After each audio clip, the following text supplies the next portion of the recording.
नमस्कार दोस्तों, बहुत बहुत स्वागत है आपका स्टडी IQ PCS में। आप हैं मेरे साथ, मेरा नाम है सुमित। और दोस्तों, जो भी दोस्त ओडिशा पब्लिक सर्विस कमीशन द्वारा आयोजित ओडिशा के सिविल सर्विसेज की तैयारी कर रहे हैं, यानी कि ओडिशा स्टेट PSC एग्जाम की जो तैयारी करते हैं, उन सभी दोस्तों के लिए एक इंपॉर्टेंट वीडियो है। अगर आप ये ढूंढ रहे हैं कि एलिजिबिलिटी क्राइटेरिया क्या है, या फिर अगले साल जब आप अटेम्प्ट देना चाहते हैं तो उससे पहले आप अश्योर होना चाहते हैं कि क्या आप इस एग्जाम के लिए एलिजिबल हैं या नहीं, तो यहाँ पर इस वीडियो में आपको कंप्लीट सब पता चल जाएगा कि ओडिशा के SPSC जो एग्जाम है उसकी एलिजिबिलिटी क्राइटेरिया क्या है। तो पूरा एलिजिबिलिटी क्राइटेरिया यहाँ पर जानेंगे और वीडियो को एंड तक देखेंगे, और वीडियो को सबसे पहले लाइक करेंगे, चैनल को सब्सक्राइब करेंगे और वीडियो को शेयर भी करेंगे।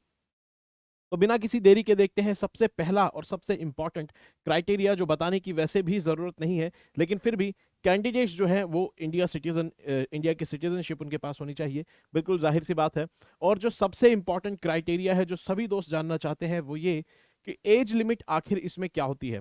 तो मिनिमम एज जो है जिसके लिए आप एलिजिबल हैं, यहाँ पर मिनिमम एज यहाँ पर रहती है 21 साल। ठीक है, मिनिमम एज यहाँ पर 21 साल रहती है। और जो फाइनल एज है, आखिरी एज है, वो है 38 साल। यानी कि अगर आप 21 साल से कम है तो आप इस एग्जाम में नहीं बैठ सकते, आपको वेट करना होगा कि आप कब 21 साल के होंगे। ठीक है, और वहीं पे अगर आप 38 साल से यानी कि 38 ईयर्स से ज़्यादा हो चुके हैं तो भी आप अप्लाई नहीं कर सकते। लेकिन इसमें कुछ कंडीशंस हैं, और वो कंडीशंस क्या हैं, वो रिलैक्सेशंस की कंडीशन है। ठीक है, यानी कि जो मिनिमम एज है वो फिक्स है सभी लोगों के लिए, लेकिन जो अपर एज है वो अलग अलग वेरी करती है, अलग अलग होती है। अपर एज डिपेंड करता है आपकी कैटेगरी पर। ठीक है, यानी कि एज रिलैक्सेशन यहां पर दिया जाता है अगर कोई SC ST या फिर SEBC समुदाय से, या फिर वुमेन है, या फिर कोई अगर एक्स सर्विसमैन है। इन सभी कैटेगरी में आने वाले जो स्टूडेंट्स हैं, जो कैंडिडेट्स हैं, उनको 5 साल का यहाँ पर एज रिलैक्सेशन मिलता है अपर एज में। यानी कि उनकी जो एज है वो 38 साल से बढ़कर हो जाती है 43 साल, यानी कि 43 ईयर्स एज तक अप्लाई कर सकते हैं वो सभी दोस्त जो भी SC ST SEBC या फिर वुमेन है, या फिर वो एक्स सर्विस मैन है। ठीक है, तो 5 साल तक आप ज्यादा अप्लाई कर सकते हैं। और जो भी PWD कैटेगरी में आता है, यानी कि जिनके पास कोई डिसेबिलिटी है, जो कोई डिसेबिलिटी से है, उनको यहां पर पहली बात क्राइटेरिया है कि 40% डिसेबिलिटी होनी चाहिए। जो बेंचमार्क डिसेबिलिटी है वो 40% होगी, तभी आप अवेल कर पाएंगे। 10 साल का एज रिलैक्सेशन आपको यहां पर मिलता है। अपर एज लिमिट आपकी 10 साल हो जाती है, यानी कि 38 से बढ़कर 48 साल तक आप अप्लाई कर सकते हैं। और यहां पर एक बात कर नोट करने वाली ये है कि क्यूमुलेटिव आपको रिलैक्सेशन का फायदा मिलता है, क्यूमुलेटिव एज रिलैक्सेशन का फायदा मिलता है। जैसे कि अगर कोई SC ST और SEBC से आता है तो 5 साल उसे मिलेंगे। साथ ही में वो SC ST SEBC होने के साथ साथ अगर PWD कैटेगरी में आते हैं तो 5 + 10 यानी कि 15 साल का एज रिलैक्सेशन मिलेगा, जिसे क्यूमुलेटिव एज रिलैक्सेशन कहा जाता है। और एजुकेशनल क्वालिफिकेशन बहुत ही ज्यादा सिंपल है, आप सभी को पता भी होंगी कि बैचलर्स डिग्री आपके पास यानी कि स्नातक की आपके पास डिग्री होनी चाहिए। 12वीं के बाद ग्रेजुएशन की डिग्री आपके पास बैचलर्स की डिग्री होनी जरूरी है। किसी भी central state university, deemed to be university, या फिर पार्लियामेंट के द्वारा स्थापित की गई कोई यूनिवर्सिटी हो, उससे आप अगर ग्रेजुएट हैं, बैचलर्स की डिग्री है, तो आप पूरी तरह से एलिजिबल हैं इस एग्जाम को देने के लिए। और साथ ही में यहाँ पर कुछ अलग क्राइटेरिया है, खासतौर पर भाषा से रिलेटेड। तो सबसे पहला जो क्राइटेरिया है वो ये कि आपको उड़िया लिखनी, पढ़नी और बोलनी आनी चाहिए। यानी कि उड़िया भाषा आपको लिखनी, पढ़नी, बोलनी आनी चाहिए। एंड यानी कि इसके साथ, ठीक है, यहां पर है शब्द एंड, यानी कि ये क्राइटेरिया होना चाहिए।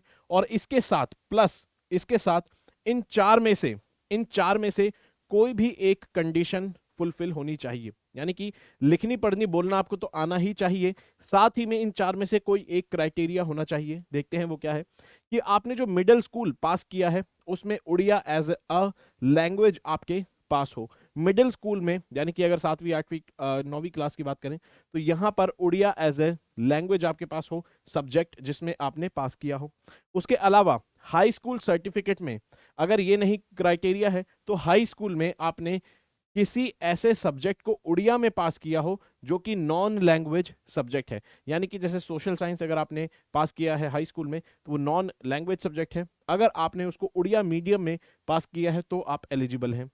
तीसरा यहां पर क्राइटेरिया है कि 7वीं क्लास का जो फाइनल एग्जाम है उसमें आपके पास उड़िया होनी जरूरी है एज अ लैंग्वेज सब्जेक्ट, ठीक है। Pass in Odia as a language subject 7वीं क्लास के फाइनल एग्जामिनेशन में।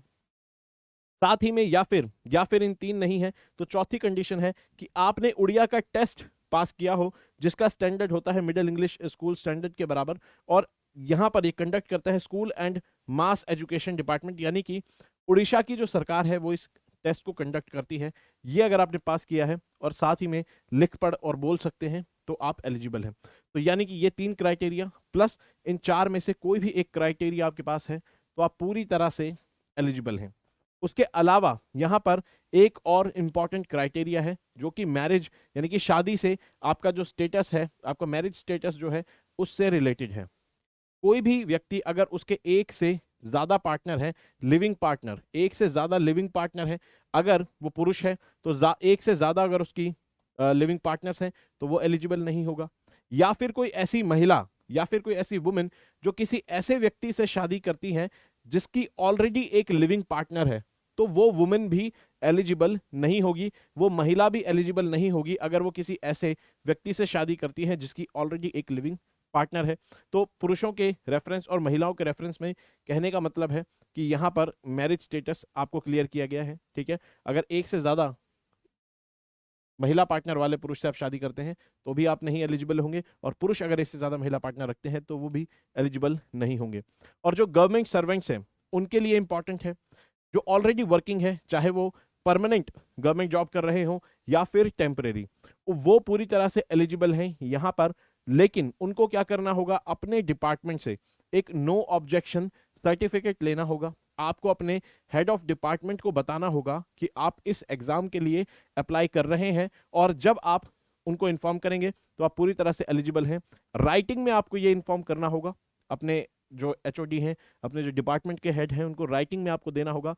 नो ऑब्जेक्शन सर्टिफिकेट लेना होगा, वो सबमिट करोगे तब आपको पता होगा ऑलरेडी आप फिर इस एग्जाम के लिए एलिजिबल होंगे। और अगर कोई भी ऐसा व्यक्ति है, कोई कैंडिडेट जिसको किसी भी प्रोसेस में इंटरव्यू या फिर किसी भी प्रोसेस में उड़ीसा की सरकार ने या फिर यूपीएससी ने अगर बार किया हो, अगर इस एग्जाम में किसी एग्जाम में बैठने से रोका गया हो, पहले ही डिटेन कर रखा हो, तो भी आप एलिजिबल यहां पर नहीं रहेंगे। उसके अलावा जहां तक मेडिकल फिटनेस की बात है तो वो सर्विस पे भी डिपेंड करेगा।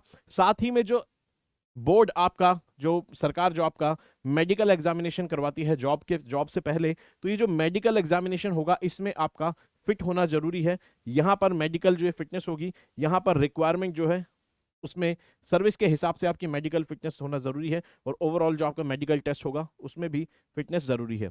और अगर आपने 10वीं क्लास के बाद अपना नाम चेंज किया है, अगर आपने हाई स्कूल के बाद अपना नाम चेंज किया है, तो उसके लिए एक इंपॉर्टेंट जानकारी है। ऐसे दोस्तों ने जिन्होंने नाम चेंज किया है उनको 2 चीजें करनी होंगी। सबसे पहले, जब आपने न्यूज़पेपर में एडवर्टीजमेंट दी होगी कि आपका नाम चेंज हो गया है, जब आपने पब्लिश किया होगा तो वो आपके पास उस पब्लिकेशन की आपके पास कॉपी होनी चाहिए, पहली बात।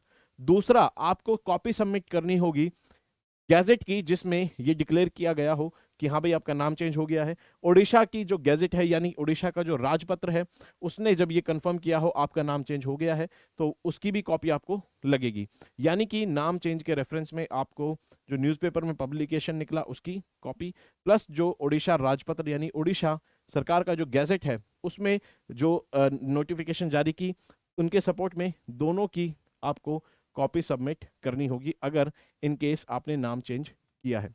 तो दोस्तों ये था पूरा एलिजिबिलिटी क्राइटेरिया। अगर आप ओडिशा स्टेट सर्विसेज की तैयारी कर रहे हैं और कोई भी कंफ्यूजन हो तो जिसको भी आपके दोस्त अगर प्लानिंग कर रहे हैं इस एग्जाम को देने की और उनके दिमाग में कोई कंफ्यूजन है एलिजिबिलिटी को लेकर, या आपके घर वाले आपसे पूछते हैं कि क्यों नहीं दे रहे, कब देंगे, क्या एलिजिबिलिटी है, तो आप उन सबको ये वीडियो सेंड करिए ताकि उनके दिमाग में कोई भी डाउट ना रहे। हो सकता है वो आपके दोस्त हों या फिर फैमिली मेंबर। तब तक पढ़ते रहेंगे, अपना ख्याल रखेंगे। जय हिंद दोस्तों।